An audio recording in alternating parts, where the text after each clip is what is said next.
Battleground, New York City, the fight for your vote. Your front row seat to the battle for New York's next mayor.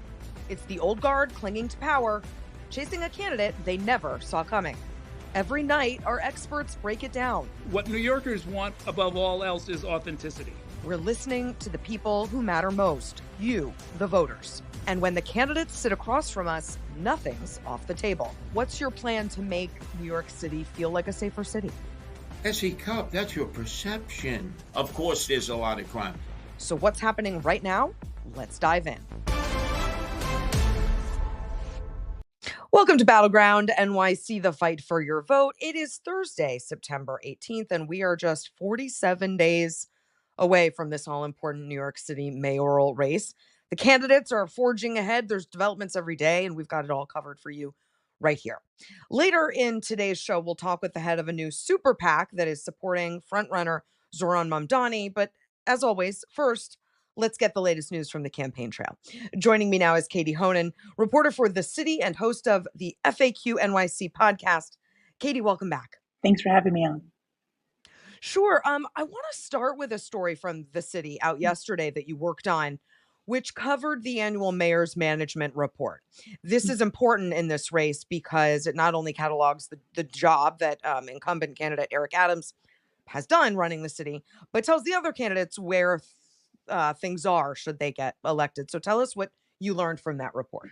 You know, the big takeaways that I think the mayor in particular wants to highlight is that major crime in the major categories is still down. Housing production, particularly affordable housing production, is up. And of course, his obsession with rats, even though I personally see rats mainly all around City Hall. But I think what I found interesting was last year there were budget cuts to certain, whether it's sanitation or the Parks Department. And you see in the mayor's management report the exact result of that. You know, he cut the lot cleaning program, which was a program with sanitation that cleaned vacant lots and did a lot of illegal dumping stuff. Guess what? There were way fewer lots cleaned. Even the parks, the cleanliness on the parks, because they had initially cut a second shift of parks cleaners that was later restored. You know, the mayor did a whole, we restored this, but he was the one who initially cut it. So that was what was interesting to me. I know that there was one troubling thing was the longer response time for ambulances, which is a number of factors. So those are sort of what we looked at. And I think with the mayor's management report, it's always just the data of the decisions made both from the mayor and the agencies, particularly when there are these budget cuts and these cuts that maybe the mayor was trying to prioritize where to spend money, but we see the results of it. Well, I encourage anyone who's interested in this race and the goings on in New York City to read the report. It's really interesting. Another story in The City from your colleagues reveals this frustration in Washington, D.C. among Democrats, not from New York City, who are being constantly asked why Chuck Schumer and Hakeem Jeffries have not endorsed Zohran Mamdani yet. We told you at home, this race is all anyone is talking about, even in Washington, D.C. What can you tell us about what they're saying down there? I think there's a lot of frustration with nationwide Democratic lawmakers who see here's someone who won soundly in the June primary. It wasn't a close race at all. And he's really captured the momentum and he's captured a lot of enthusiasm here in the city. And you have these more mainstream Dems who are also leaders nationally in the party not endorsing him. We saw today the head of the New York State Democratic Party, Jay Jacobs, said he's declining to endorse him. I guess he left open the possibility that he would. Didn't really give a real reason, vague responses on Israel and some other concerns that he has.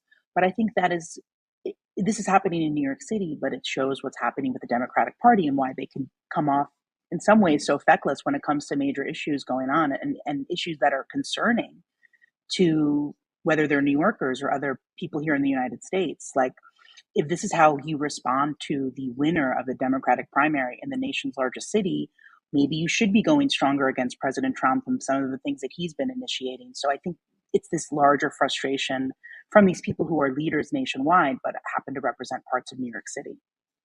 Yeah, I also saw some frustration that like all the talk seems to be around New York City, and it gives the appearance that the center of the Democratic Party is in New York City. It is to me, like I said, yeah, like I said, This race is important everywhere. Okay, let's move on. A sample ballot for the November 4th general election was released yesterday. I think we've got a picture of it. We'll put it up on the screen. What can you tell us about it? It was kind of interesting. I think for people who aren't who haven't been following the race and they don't know how this stuff sort of works, they're confused why Andrew Cuomo is on the second line. But I think it goes to show, as much as both Cuomo and Adams, they're running on their independent lines, they're not from a major party, or at least they're not running in a major party. So you have Zohran Mamdani and Curtis Lewa ahead of everyone else. The interesting thing about Eric Adams, his ability to not run on two lines, but have two lines noted. So it's safe and affordable and also end anti-Semitism. But Mhm. I think ballot placement really matters, and it could hurt even further. I mean, I know the polls show specific stories, but and also people not understanding why is Zohran Mamdani and both on the Democratic Party line and the Working Families Party line. So it's a very large ballot, I think, for someone who isn't acquainted with it. But this goes to show that when you have major parties, you see it in the ballot and how important it could be. Yeah, absolutely. Odds from Polymarket, a betting platform where users can place a yes or no bet on the likelihood of a world event happening, show the chances of Mamdani defeating Andrew Cuomo the strongest they've been since earlier this month. They're at 85% as of today. And they've only increased since talk of Eric Adams dropping out. What does that tell you? I think it tells us what the polls show us too, and also what you just feel on the ground. There is an energy behind Mamdani that you don't see with Cuomo and Adams, as much as they want us to think that it's there. Yeah, and all the talk of urging Eric Adams to drop out because it would be good for Andrew Cuomo has actually just made things worse for Andrew Cuomo in the polls and in this betting market, for whatever that's worth. Okay, Katie, stay right there. I've got more questions for you. Battleground NYC, we'll be right back.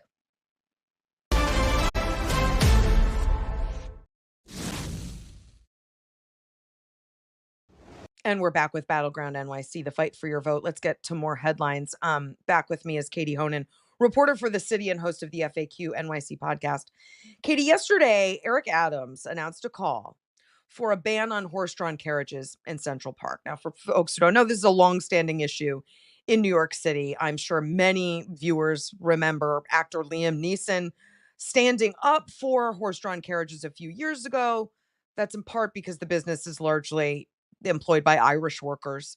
And in the wake of Adams's call to ban them, Irish American labor leader John Samuelson, who is president of the union that oversees the drivers, called Adams a Judas Iscariot who sold his soul to real estate developers. The accusation there is that the city's been eyeing the horse stables in Central Park to build luxury towers. I mean, this story has it all. Some people see this renewed call by Eric Adams as like a re-election ploy. What do you make of it? You've been covering the city. As you said, the story has it all. It has legs, four legs, I guess. But I think the interesting thing is when any mayor running for reelection, particularly Mayor Adams, introduces something at this stage of the game, was a huge issue for when Bill de Blasio ran in 2013. I think anyone's going to just eye it as some weird ploy to get some either donations or, I mean, I don't know what kind of votes he thinks he will get, but there is a very, influential group of people that obviously were heavily involved in Bill de Blasio's 2013 election that helped in some part to elect him as mayor, who have been opposed to the horse-drawn carriages. I don't know where this had come from. I'd heard earlier in the mayor's term that he was going to maybe introduce this, but nothing ever came of it.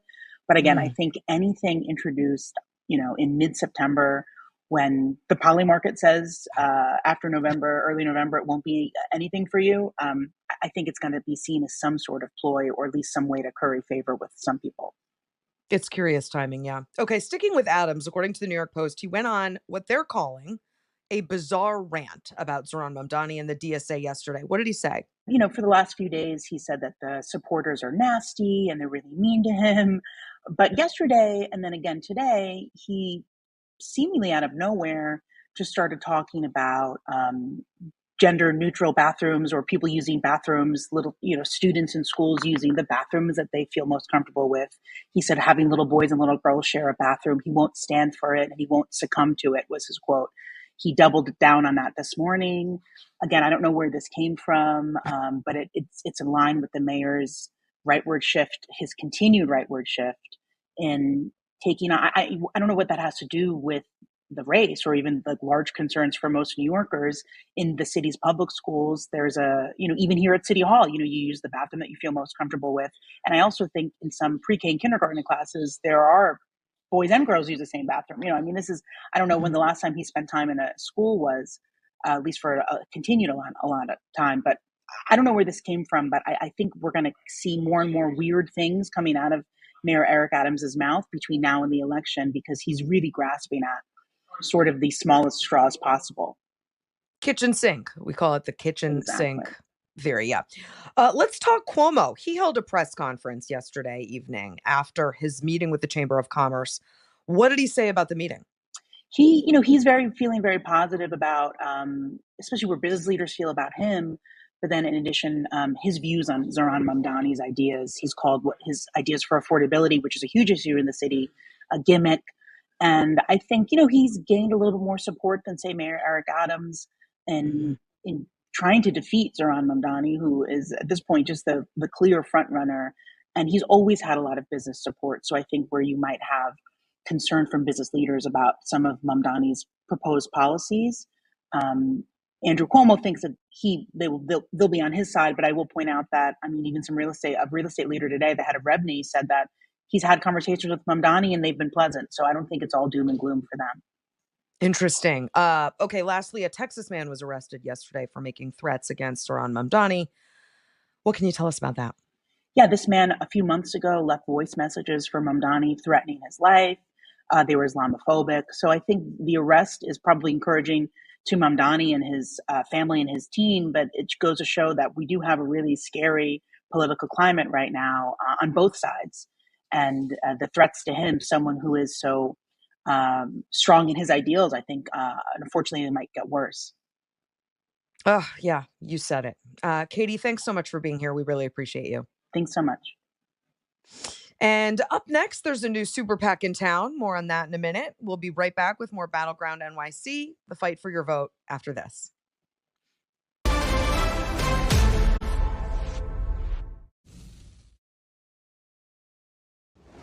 We're back with Battleground NYC, the fight for your vote. And joining me now for the bigger picture is Pete Sikora, who runs the Super PAC Livable Future, which supports Zohran Mamdani. He's also the climate campaigns director at New York Communities for Change. Welcome, Pete. Hey, thanks so much. Yeah, I'm glad you're here. Talk about Livable Future and what its goal is.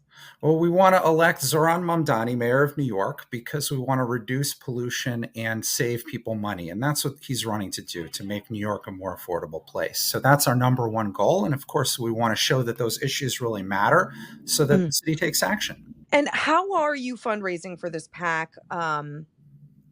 Who are your donors? What are you trying to draw from? And how are you going to spend that money? Well, we just registered, and so I have to set up a bank account first. So we have no donors right now. Yeah, but I'm pretty sure we'll be able to raise and spend about $50,000 through the old-fashioned way, calling people, emailing people, and asking for money. So that's what we'll do. And when donors come in, then we'll be reporting them. We talk a lot about a couple issues in this race. Affordability is one, crime and public safety another. Those seem to be the top line issues in this race. Talk about how you think climate change is linked to affordability, the top issue in this race. They are really linked because, first off, you can't live in a city that's underwater or destroyed by extreme weather events. The sea level is rising, and we saw in Hurricane Sandy and subsequent events how vulnerable the city is. There's 500 miles of coastline, all of those things. But also, energy bills are rising. And clean energy is a way, and energy efficiency is a way to reduce bills over time because you don't have to pay for overexpensive fracked gas or oil. So particularly with energy efficiency, you're reducing waste, and that reduces energy bills. So that's a big part of our message here, is to draw the contrast on the issues. Are you hearing from a lot of voters yet that this is a very important issue to them, climate change? It is an issue to Democratic voters, independents. Republicans don't vibe so much on climate change, but they certainly care about energy affordability, and everyone does. So Nobody's in favor of pollution. Everyone is against pollution. And that's what we talk about. That's what drives climate change. Less pollution also means lower bills. So those two things spun together really make sense. What communities would you specifically target? I imagine you'd say all of New York, but let's talk specifically. Where are you going to focus your efforts inside New York City? We're going to be outspent like 100-1 by Wall Street and real estate super PACs, more than that even. So it's not like we could cover the whole city. So we do have to focus. And so we're going to focus in particular on neighborhood level work where we go door to door and table the old fashioned way in East Flatbush and in Wakefield, African American and Caribbean American voters who went hard for Cuomo in the primary, but we think we can bring them to the Democratic Party and to Zohran Mamdani and activate them around these issues. Why specifically these voters? Because Cuomo won them by such a huge margin. So in those neighborhoods, he won by about 35 or 40 points even in those election districts. So what we think is that that's the biggest opportunity to pick up votes that we can get and that we can specialize in, we know well. So that's a big factor. In addition, the Mamdani campaign in the primary did a lot of work with volunteers to canvass in neighborhoods where they had a lot of strength and a lot of volunteers. That's sort of counterintuitive. You wouldn't think that canvassing more in neighborhoods where you're already strong is a great idea. But in fact, he drove up turnout and that helped him win. So we're expecting something similar. We don't talk to the campaign. That's the nature of an independent effort. But we expect that he'd have less volunteers in those kinds of communities than in communities where he did really, really well. So that's in part the gap that we want to fill. I get it. Okay. So how would you say Andrew Cuomo talked about climate issues, energy efficiency versus how Zohran Mamdani talks about the same thing? Or is there a lot of daylight between them?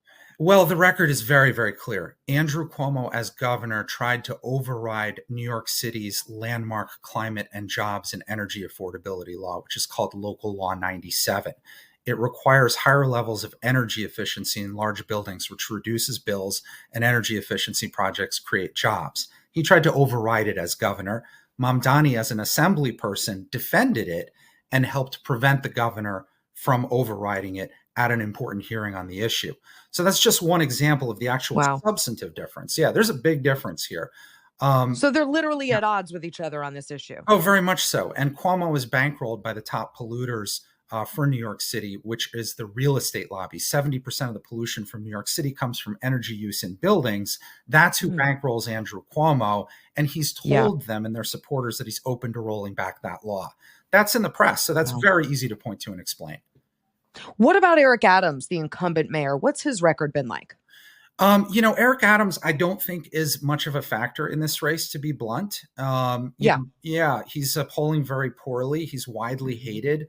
On this issue, he has a poor record. He's very close to the real estate industry and issued regulations to try and water down that law that I talked about. He was able to use regulatory power in an improper way to slightly weaken that law, and that's not a good thing.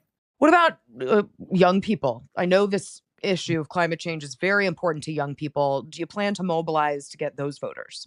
We're going to be knocking on the doors of anyone in those neighborhoods who is registered to vote, plus non-registrants who will try to register to vote. So that'll include young people, and young people do care more about climate change. New Yorkers in general do. It's an issue that people do care about. They don't like pollution. They want more affordable bills. Okay, Pete, I've got more questions for you, so stay right there. Great. More Battleground NYC. We'll be right back.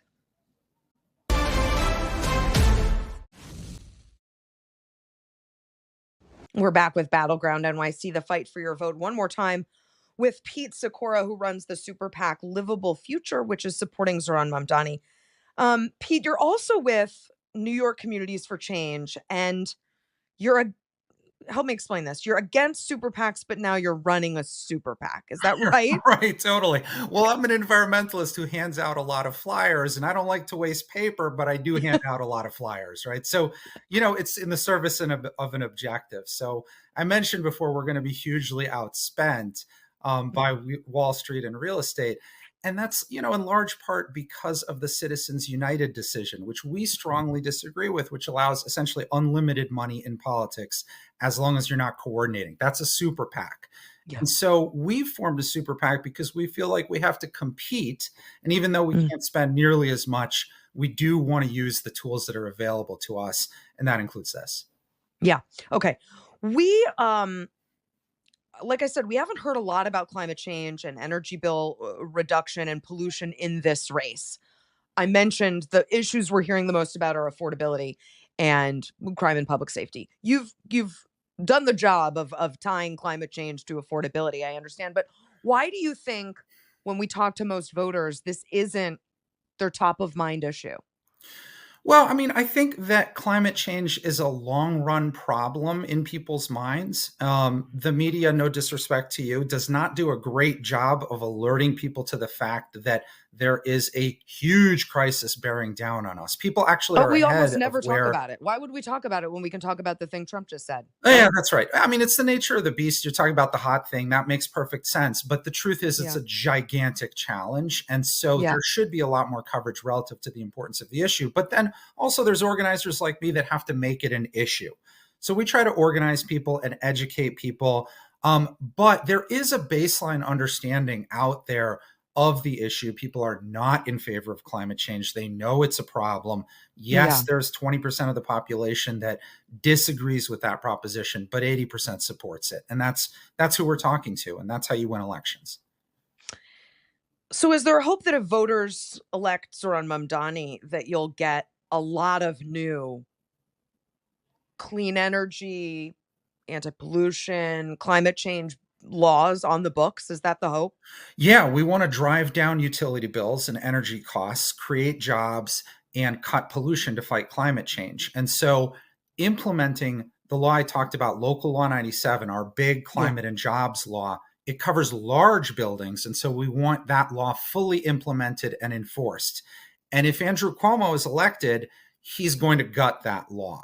So we have to stop that. Zohran Mamdani, in contrast, has pledged to enforce it. But beyond that, there's lots and lots of important policy positions that the city could implement and that the mayor can implement as well. So energy efficiency is a big topic, and we want to see the city move forward on it.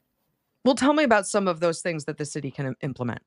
Well, so the top source of pollution in the city is energy use in buildings. That's about 70% of the pollution. People often think cars, but people don't drive as much in New York City. So energy efficiency is the workhorse of reducing that pollution. You think about a building that is really so hot in the winter that you have to open up a window in the winter to cool it down. Everyone in New York City has lived in an apartment like that, right?